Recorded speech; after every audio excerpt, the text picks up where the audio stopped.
coming up this week on the Course of Life podcast. It was a holiday week where we both got busy in the kitchen, recapping Thanksgiving, plus recapping that Black Friday match between Brooks and Brooksy. A lot to come out of that one. Also, we're tuned into King Richard and the GOAT of Magic as well. This week, we're sharing some red carpet clips from my California trip a couple weeks ago to the Mammoth Media Institute Open with all sorts of fun personalities from Hollywood and the golf community, plus sports headlines, and we always end with food, talking about our cooking, and all of it is brought to you by our friends, our new friends at Club Dr. Golf. Mike, you heard me tell you just how amazingly clean this wonderful solution cleans your clubs. You did. The thing I need to tell you about now is how fast it is. Everyone's wondering, all right, there's this little bottle you get from Club Doctor, but how much am I using? What's the wear and tear on this thing? It's literally spray, wipe. It's that easy. This is the 2 to 3 second club care solution you need for your golf bag. It clips right onto the bag to make it easy to keep the club clean on the course, and the iron polishing solution restores that original shine for a more thorough, clean look on all of your golf clubs. Improves club performance, ball spin, speed, control. You know that. It just gives you that little bit of better attitude towards each shot you're hitting when you have nice, clean club faces. Bring your clubs back to life and restore your club's original shine with the Club Doctor, either the cleaning solution or the polish. They're both quick, portable solutions. You can get the bundle right now, and be sure to use promo code COL for 15% off any purchase.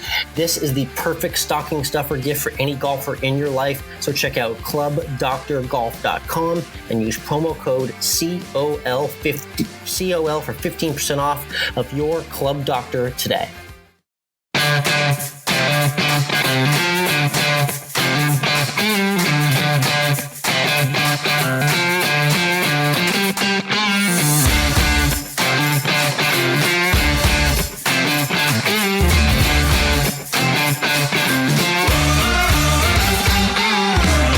Interwebs, and welcome to Course of Life, part of the Morning Read Podcast Network. We are proud to be presented by our friends at Desert Fox Golf, Toasty Snacks, and Club Dr. Golf. I'm Michael, he's Alex. And before we get into really all the fun stuff that happened on Thanksgiving in our personal homes, which really we're going to cover a lot of stuff before we get to that, because that'll be when we end with food. Let's actually talk about the feast that Brooks Koepka had over Bryson Brooksy DeChambeau, because while they were going to play this oddly chosen 12-hole match in Vegas, and only took 9 holes for Brooks Koepka to win his quote-unquote major, and defeat down long driving DeChambeau. Brooks was dialed in the entire time here. Just dominant. Absolutely dominant at the Wynn Golf Club in Vegas. This ended up only being 9 holes. Mike, I was on the golf course Friday afternoon thinking, okay, I'll play, early sunset, winter golf. I'll get in and I'll see the end of this match. All of a sudden, I can get texts from family members saying, well, that was quick. It was over before I even had the chance to tune in. I watched, obviously, the highlights and everything that unfolded, and it was just a Brooks Koepka ball striking clinic for the 9 holes that we did see. I think he carded 4 birdies on those 9 holes, a 4-3 victory over Bryson. And as he was hitting these iron shots, my favorite Bryson comment of the day was just asking Brooks, like, dude, where is this on the PGA Tour? You were saving all the good ones for me. You must really have some bad blood heading my way, because you could tell he was really unloading the clip on Bryson in that match on Friday. Yeah, and as Brooks said, this was his major, and as we all know, he only seems to show up at the majors. So I like that Brooks also acknowledged that is the fact.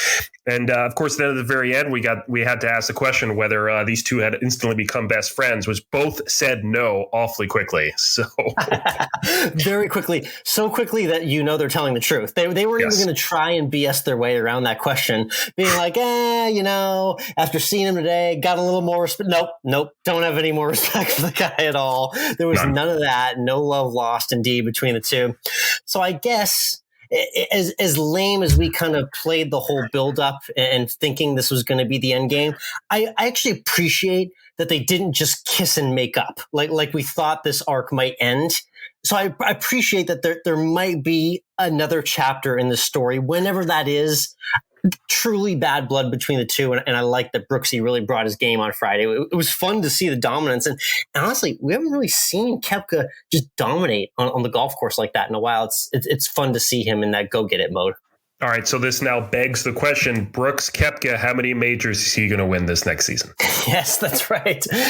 I mean, he plucks them off two at a time, basically, is the way it's been when he's had his form.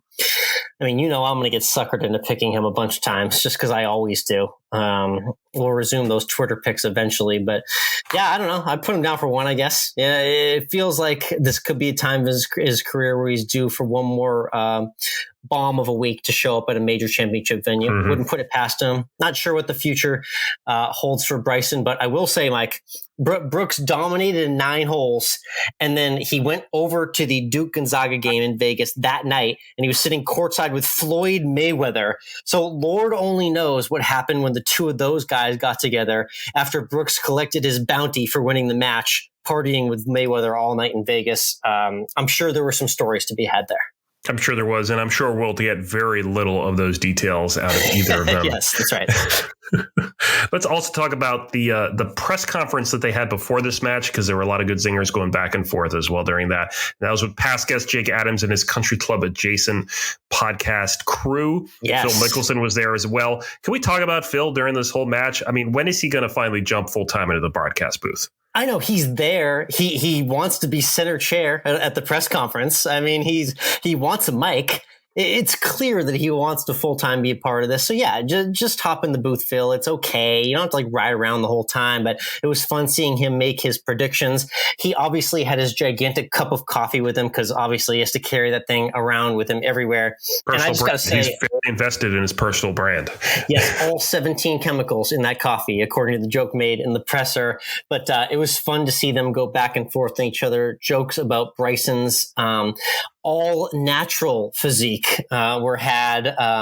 Lots of fun to be had indeed. And it was just kind of refreshing to set the stage for what you knew was going to be a good mic'd up event, to just have some comedy. And I love what Jake and the guys brought to that presser. As Jake said, basically press conference adjacent is the new term for the way that should be going down. I think we should have one of those before every single match now.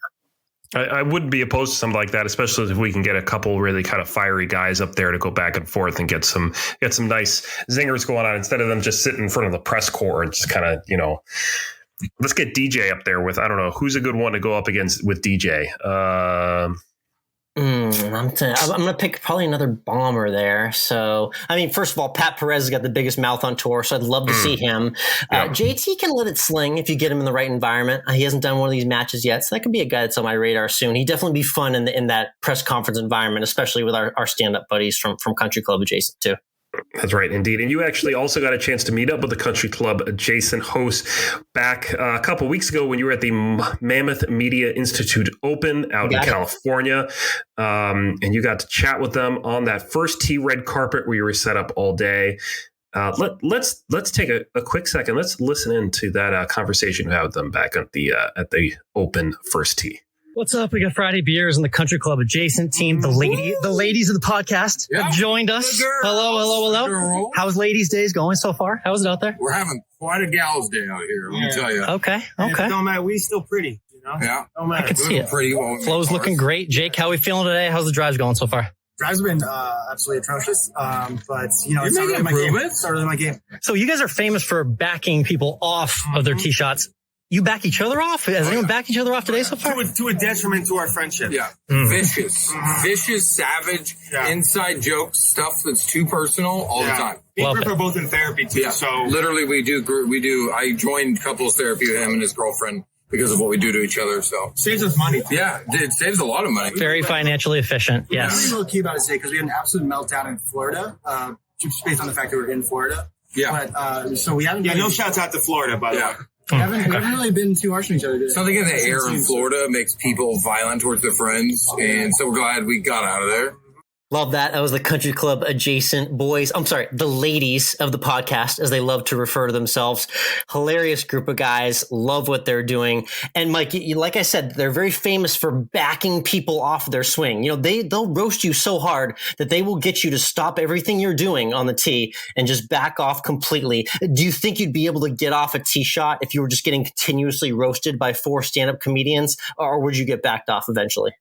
I mean, I would back off. I have no problem backing off a tee shot. There's nothing wrong with doing that. I am in the Tiger Woods camp of there is never a bad time to back away from a tee shot. Love that. So the country club adjacent boys, again, they're famous for backing off. Check out their Instagram as well. They backed off Bryson at the World Long Drives. Hilarious video. Love the content that those guys are creating. And I'm looking forward to hopefully seeing them as the official press corps for these future matches here. It would definitely be, I think, a winning formula. Either them or you know, maybe us. One day. We could do it. That's right. One day. Yeah. We do it. We're not enough. That's right. Let's jump across the pond and talk about the Euro Tour. They got a brand new name. New name. Yeah. Well, what are your first thoughts when I showed this to you right here? The DP World Tour. I had to look up what this company was because it felt like a joke. I love the World Tour. A really bad, inappropriate joke. Yeah, you could do that. I was thinking about that for a moment. I was wondering if I was going to go there, so I'm glad you did. Thank you for that. I didn't want to say it out loud, but I did. So new season, new name. Things got really weird, admittedly, for the first week of the DP World Tour. I'm exchanging some messages with our friend of the show, Reese Enoch, right now. So they had the Joburg Open, Mike, in South Africa. Now, if you paid attention to the news in the past week, you know that South Africa has hit the headlines because of a new COVID variant. So unfortunately, South Africa has identified the variant first. Not that they got it first, that they identified it first. Let's be clear. And of course, in the world we live in, that doesn't matter. We're still all going to freak out anyway. So they're playing the Joburg Open, and they shortened the tournament. They didn't even play the full tournament, Mike, because the impending deadline for players to get out of the country and not have to quarantine for 14 days and miss weeks of tournaments to come loomed large. So a lot of guys just pulled right out of the tournament, didn't even finish, just caught the first flight out they could. So a very auspicious start. They still gave away prize money. Guys got Open Championship exemptions for next year. But a very auspicious start to the DP World Tour era over on the other side of the pond. Can I be Debbie Downer for a second here? Yeah, I'll give you 15 seconds, Debbie Downer. Go for it. This is going to be a bad winter. I mean, these World Tour guys, I feel bad for them because, the PGA Tour is one thing. They're kind of hunkered down and just, silly season, Hawaii in a month. Like there's not much going on right now. These World Tour guys, they go to a different country every single week, it feels like. So they're constantly dealing with new regulations.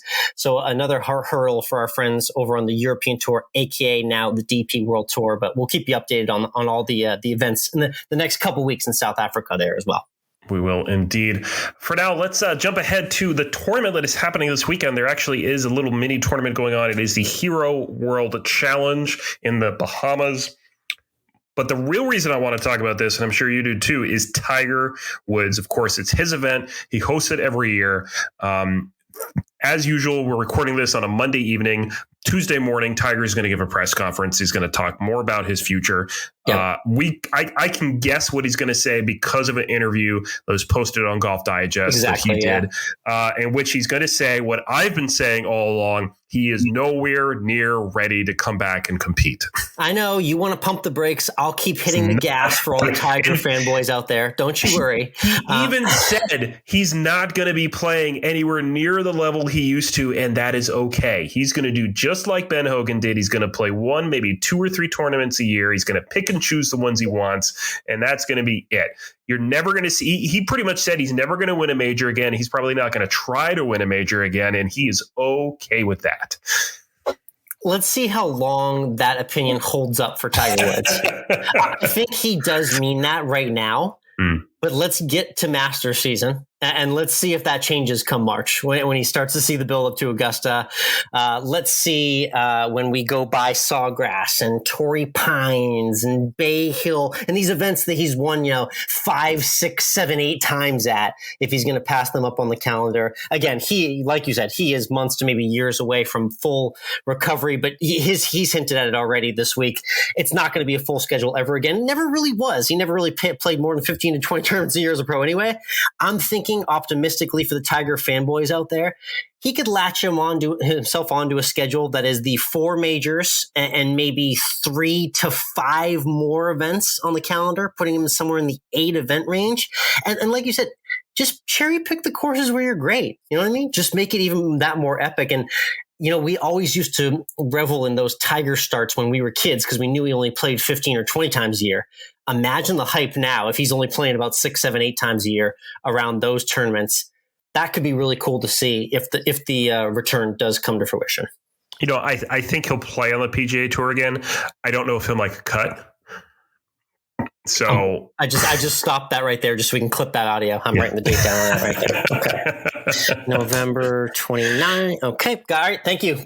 Cheers. Right. That's all Tiger needed. I'll be sending that to his team. And that's really all the motivation he needs to go out and hit balls in the middle of the night, basically. If that's what he needs, then great. But I think as we have seen over the last couple of years anyway, even before his injury, Tiger has been changing as a player and as a person, and he is more concerned about his family and having a fun time and enjoying life. That he was already near that place mentally. So this injury happened at a good place for him mentally to be at, where he could start to accept that his life is changing and this is happening. And so he's okay with him never reaching that monument of excellence again. Like he was able to do really twice. As he said, he climbed Everett twice and he's done that. He doesn't need to do it again. And I really appreciate that he's at a point where he can understand that in himself and be okay with that. At least he's saying that. I don't know if he really is or not, but he's saying that, and I think that's great. Yeah. Well, one non-negotiable tournament. He's not going to be in it in a couple weeks, but one he'll be in for a while, I know for sure. The father-son. That's a guarantee. We got him in the field for that one next year. So hopefully Tiger is on the mend and looking forward to just hearing more from him in the coming weeks. That's right. Meanwhile, there is that limited field going on in the Bahamas for the Hero World Challenge. Who knows who's going to win this? Nobody cares. It's just, I like JT. I'm just going to go out and say it. I think he's going to be the betting favorite. So I'm going to bet JT. You can check. I think I'll throw a few picks on Twitter at Course of Life 1. I'm out of season right now, but this is one I might come around for. I saw Sam Burns got there early. He's been playing good golf too. So there's a couple guys I might look at. Check out Course of Life 1 Wednesday night for my picks on Twitter though. Let's switch over to Tuned In, where we share what we're tuning into outside the world of sports. This weekend, I finally got to watch a movie that I've been wanting to see for quite a while since it came out all the way back in 2019, Alex. And that is David Copperfield. The GOAT of Magic, like I said on the top. No. I mean, the Jordan of Magic, the MJ of Magic. No. Is this where you're going to insult me? Say something about like Houdini or some other magician or something? This is the Charles Dickens classic, Alex. Oh my God. This is why we do Tuned In, because it's for you to make me more culturally aware. But David Copperfield is the GOAT of Magic, though. I mean, you can think that if you want. I don't think it really is. I don't think he's that great. I mean, whatever. All right, do tell our audience. Go ahead. What am I missing out on? This is a movie adaptation of Charles Dickens' classic, The Life and Times of David Copperfield. This got a lot of noise back in 2019 because it had what was sometimes referred to as either non-traditional casting or colorblind casting, because the cast was not just a litany of white characters. It starred Dev Patel as David Copperfield. He was fantastic in this. This had a full all-star cast going up and down. Was really well done, and is currently free on HBO Max, I think is where I watched it. So go on out there and watch yourself some a movie made from classic literature, not anything to do with magic.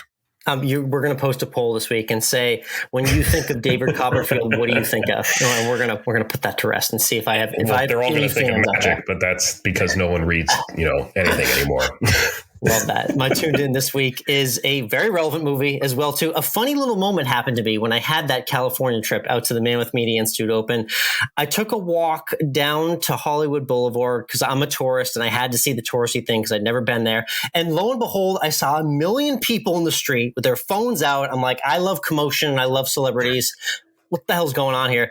It was Will Smith literally walking the red carpet for the premiere of King Richard a couple weeks ago. That's about the King of England, King Richard, right? Yes, that's right. Of course. I mean, you're great with your British history, so I knew you would know that immediately. Exactly. Yes. Yes. Now, King Richard, talking about Richard Williams, father of Venus and Serena, Will Smith playing them in that adaptation biography of the life of him as a parent. A very eye-opening movie. Really cool for the sports fans out there, and just a lot of perspective onto how their dad operated. He really planned out these two girls' lives. Like really planned everything out. Would you say that he planned them like he was a king? Yes. And there'll be many references to that as well, too. So well done with that sequitur. But yeah, King Richard, a good watch. Will Smith, is this an Oscar-winning performance? I'm just gonna dangle that out there. I don't know if it is or not, but he was great. The movie was good. He was great. I would say go see King Richard. Give me your feedback and let me know how you like it out there. All right, Alex, let's continue with your whole trip that you made out to LA. We keep talking about it. We've talked about it the last couple of weeks since you've returned. You had that opportunity to rub elbows with a lot of different golfers, celebrities, and everyone in between in LA. You naturally also were able to find a long driver out there because that's what we do. That's what you do. You find these interesting people. Yeah, duh. And as soon as I knew there was a long driver there, I had to interview Josh, talking about Josh Cassaday. Friend of Wes Patterson as well, too. We previously had on the show. It was neat to connect with him. He's done some really cool content with the Country Club Adjacent boys as well, too. We're definitely going to have Josh again. But for now, here's a quick clip from my conversation with him on the first tee at the red carpet. I'm really curious. You've seen some drives out here. Is there anyone that could come close to clipping you? Can anyone get near you, do you think? Well, the big fella right here. Yeah. Tanner, the host of today. Tanner's best ball could. It could be close. I don't know. Out of the golf ball, Love that. Sure. Hey, I'm curious. Big headline in long drive has obviously been Bryson's participation recently. I want to ask, are his bombs the real deal? We see them on TV at the long drive events. How they stack up? It is 100% the real deal. He is the greatest guy. You know, he's nice to all of us as hitters. He's all about the sport. He's all about growing the brand of long drive. And for us as hitters, we can't be nothing but appreciative of what he's doing. And we love to have him out there. I love teeing it up against him and trying to beat him a little bit. The buzz at the PLDA was really cool. It was neat to see everyone out there. And hopefully we see a lot more you long driving. I know you live in Colorado, and I think the tip for everyone out there is you got to move to Colorado to hit a little bit further, right? How many extra yards are you getting out there versus a day like today? I can hit it long anywhere. So just because I'm in Colorado, everybody always tries to say that when I go to charity events out of state. They're like, oh, you must be able to hit it really far. Yeah, we all can. It all goes further. It's all relative. But, you know, I'm born and raised in the great state of Colorado, live in Denver, love everything about it. Josh really has a lot of great things to say about Bryson there and his future in long drive. What do you think, Alex? Is Bryson going to go more long drive, or is he going to stay on the PGA Tour, or is he going to split his time, or what's going to become the focus for him? No, he can do both. I mean, I'm curious how many long drive events like per year, like 2022 calendar for Bryson long drive. I'd say the over under is what, maybe like 3.5 is the over under on how many events he does. I think you're going to see him out there more often. He definitely caught the itch. You could tell he caught the bug for long drive, and obviously just brought a million more eyeballs to that tournament when he was in it in Mesquite a month back. So yeah, here's to the future. And like Josh said, if Bryson's there, it's just better for everyone out there on the circuit. So that was good to hear. Other people out there that make golf a better game was all the ladies representing big time at the Mammoth Media Institute Golf Open. Just all the all-stars out there. I had the She sisters, aka Isabel She, the sock girl, who you all know on Instagram, Hayden Silt, who has the on and off course brand. It was really cool to see the ladies out there. And by the way, these are ladies that would absolutely run circles around us on the golf course. I'm talking perfect form swing. Like I threw some of them on my Instagram and I'll post some more later this week, but just ripping like 250-yard draws right down the middle of the fairway, like over and over again. Some serious talent from the ladies at the tournament as well. That's right. And you got to talk to most of them, but let's listen to a little bit. You talked with one big name in the golf content creation field, Tisha Alyn. Let's listen into this conversation you had with her. It's a beautiful day. I mean, it surely doesn't feel like November. We're very lucky to have hot weather right now. I know you're always be dancing. Has there been any dancing on the course today? Anything worth dancing for? No, we haven't. But you know what? We're just like so on the grind. We want to win this so bad that we're just trying to like get those shots in, and we got a really good group going. So we'll bust out some moves at some point, maybe on this red carpet right here. Yeah, I was going to ask. I know you do call the shots. What are we looking at for call the shot right here? What do you think this calls for? This hole is definitely calling for a right to left drive right here. I think tee it up on the right side of the tee box, get a nice draw in. If Tanner can do that for us, great. If he can't, one of us will get it. So he's been hitting some butter cuts. He has been hitting a couple draws too. A couple, yeah. Okay. But he's going right over the left corner. He's been very aggressive. I see. Okay, I guess it's a good play too. I think that a draw is a play to go though. If I could pull that off, that'd be great. Nice. One piece of content I have to ask you about is I saw you did a really cool teaching segment with Kelly O'Hara, the soccer player. Yes. I want to hear about that round and how that went. Oh my gosh, yeah, Kelly is great. I actually just gifted her with a set of Cobra golf clubs, and she has no idea yet. It's coming to her. I got her a custom golf bag with her USA number on it, and so she doesn't know yet. So I hope she doesn't see this yet. But she was great, and it was one of her first times really it was her first golf lesson, but first time really trying to play. And I was in a simulator, she was in a simulator, and she did great. You know, I mean, these athletes love to be competitive, and so it was really great to be able to teach her. And supposedly she's going to teach me how to play soccer. So if we're able to do that talent swap, I think my life would be made to be taught by her. Okay, that video's coming soon. I'm looking out for that, definitely. You know, I love following Tisha on Instagram. Just nothing but dancing videos of her, or trick, or in between dancing videos and trick shot videos. So you're getting something good out of her. Well, it's fun because we're golfers, so we love following her as a golfer, and B, we also can't dance. So it's nice to see someone who's got amazing moves, who's also got the swag on the golf course, and she delivers on both those fronts. It was neat to catch up with her, and really, really, really neat cast of characters out there, and it was fun being on the first tee all day. A unique scenario for me where I didn't hit a golf shot all day, but I was on the course and loved every minute of it. I mean, it sounds like you had a pretty awesome day there between seeing all those people that we already talked about. Plus, you, of course, saw past guest Ryan Rotman, and he got a hole in one. So that's pretty awesome. That was the headline of the week. He had that, what was it, earlier in the week, and I saw it on Instagram. He was doing his victory lap. Actually, his buddies got him a big sign to put on his golf court that said, "Congrats, Ryan, on the hole in one." So big moment for him. One of those hole in ones that hit past the hole and then just bounced right back into the cup on the backspin. That's a really cool way to make your ace. I think it was his second as well, but good to catch up and actually shake hands and meet a former guest of the show. We don't get to do that very often, but that was neat to do.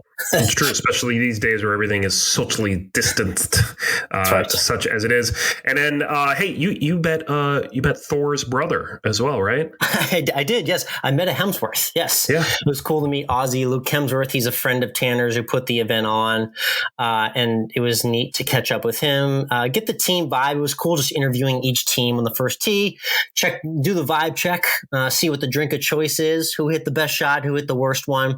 I post some of those interview clips in my stories and reels as well on Instagram. I'm at Course of Life Alex, and we're also at COL Podcast, and we'll be recirculating some more of those conversations I had as well. I can't wait, Alex, to see all that. I've already seen a lot of it. I can't wait to see more of it. Oh yeah, I mean, soap opera stars, former Holy Moly contestants, Mike. A couple other actors, too. They're in some very interesting projects. I didn't even tell you about that. We're going to have some interviews coming our way here in the next few weeks. So a lot to look forward to, but definitely want to just first and foremost thank Tanner Beard for having me out there. That was really cool invite to have a past guest of the show, give me that connect, have him out there for his event. And this was all for a great cause. This is all going back to the Institute and the charity that helps put people through film school as well, too. So this is a full circle effort, and it was neat to see Tanner and his crew out there, him, Tomek, everyone that put the event together. It was fantastic. Definitely looking forward to being on more red carpets as well in the future. Can't wait to see it. And you also had the opportunity to hand out some Desert Fox phone caddies while you're out there to some of those star players out there on the red carpet. And of course, Desert Fox has been a longtime sponsor and friend of our show. And we don't just hang around with them because, we have this partnership. We also love their product. They have that wonderful phone caddy that holds your phone in place on a golf cart. So you don't need to worry about putting it on the seat next to you in that spot where the towel goes underneath the dash, that weird spot. You just stick it on there right on the pole in your golf cart. It's available to use all day long. Yeah. And it's also a great gift for the holidays. It's great. Again, I said it on Twitter, under $25 stocking stuffer. You can't go wrong with our sponsors. We love our sponsors. Shout out to Scott and Eric and the team. We absolutely love the phone caddy. And it's a talk about it product. When you show this off on the golf course, when you latch that thing onto the cart, you put your phone up there, people kind of immediately take notice. You get a lot of looks. People are kind of like, well, what is this thing? And you get to kind of go into the wonderful story about Desert Fox. So I love the convenience that it brings. And it definitely is a talk around the course. It really is. And like we said, it's under $25 and you'll save 10% on a phone caddy when you use our promo code, which is Course of Life. You can get their bright orange phone caddy, which is the color I have. It's the one I love because it really shouts to everyone that you have one. Yes. So you get to start that conversation with everyone. You also can get black on black, which is just super sharp and sexy, or you can get something from the patriotic line as well to show your support for a police officer, firefighter, or veteran in your life. So you can head on over to their website. It's desertfoxgolf.com and use the promo code that we have for you, Course of Life. You get 10% off. Again, that's promo code Course of Life at desertfoxgolf.com.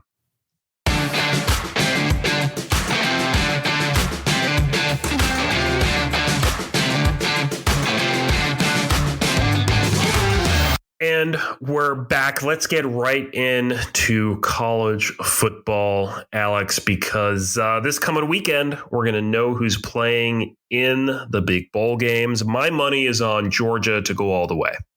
Yes, that is a nice, safe pick, Mike. You cannot go wrong with the Georgia Bulldogs this year. The dominant number one team they have been all year. Just shut out Georgia Tech in their final game there. The prohibitive number one team. We're going to get a Georgia-Alabama matchup.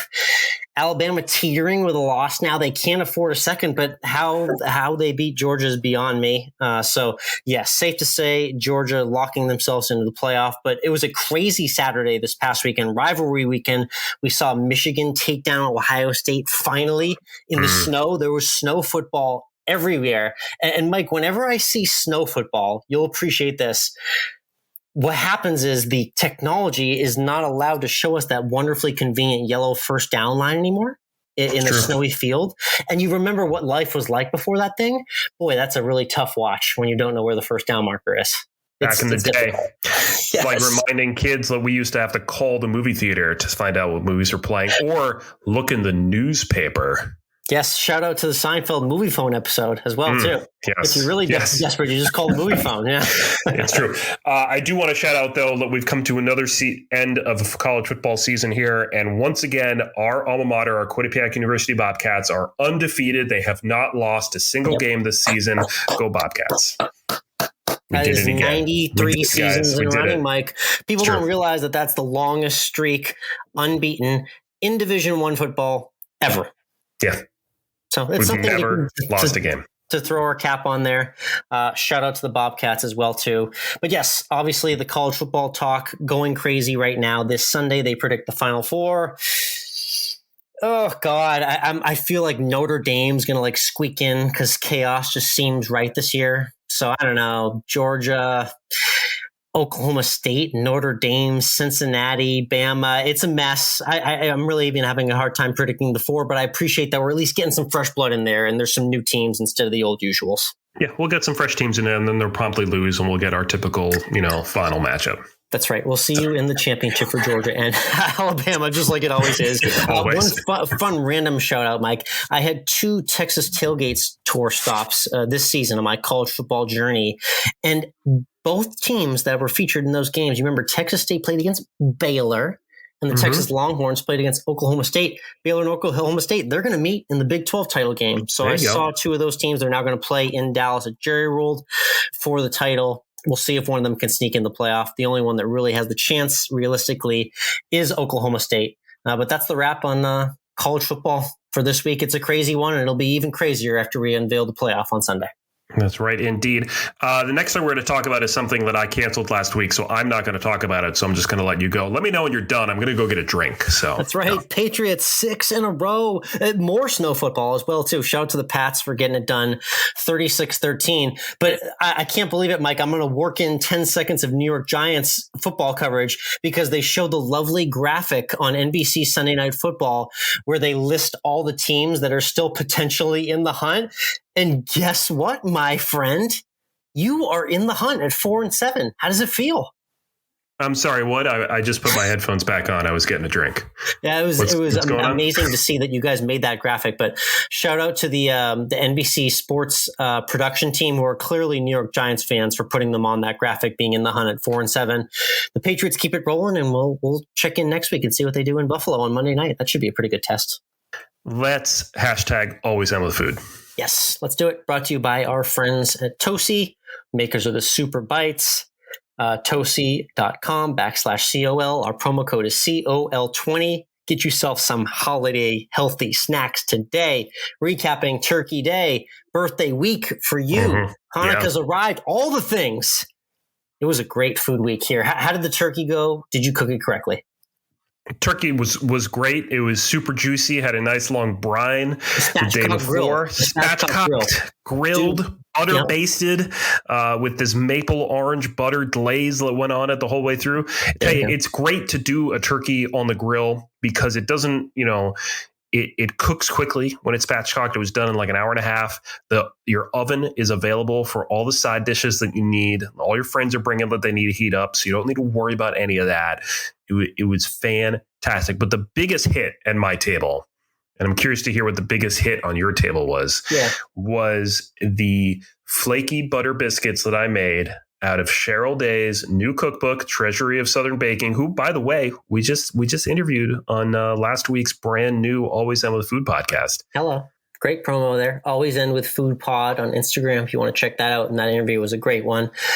Yeah, nice buttery, flaky biscuits. You can never go wrong there. Let's see. Greatest hit that I made. Honestly, I really came through with stuffing this year. I don't often make stuffing. I'm not even really a huge stuffing fan, but I did a wonderful kind of, it was a combination of like a stovetop with a homemade mix for stuffing as well too. So I did a little mix concept there. Threw in a little Italian sausage that I threw in with the queso dip earlier into the stuffing. That was a good move. So I think the stuffing was the sleeper that got it done this year. It was easy doing baked potatoes out of the air fryer. If you're looking for a mashed potato alternative, that's definitely it. The Cajun turkey worked pretty well with the seasoning as well. So overall, no complaints. And I think we're on to Christmas. We'll let the Christmas food talk begin, right? Hanukkah. Hello. It's the middle of Hanukkah right now. Monday night, night 2, Tuesday night when this drops, night 3. We got 8 crazy nights of Hanukkah. Latkes, baby. Latkes. It's raining latkes, man. It's raining latkes. Nice. I love it. Enjoy your Hanukkah week celebration and food as well, too. Light that menorah up in honor of the holiday season. Indeed. That's a wrap on this week's Course of Life. We'll see everyone next week.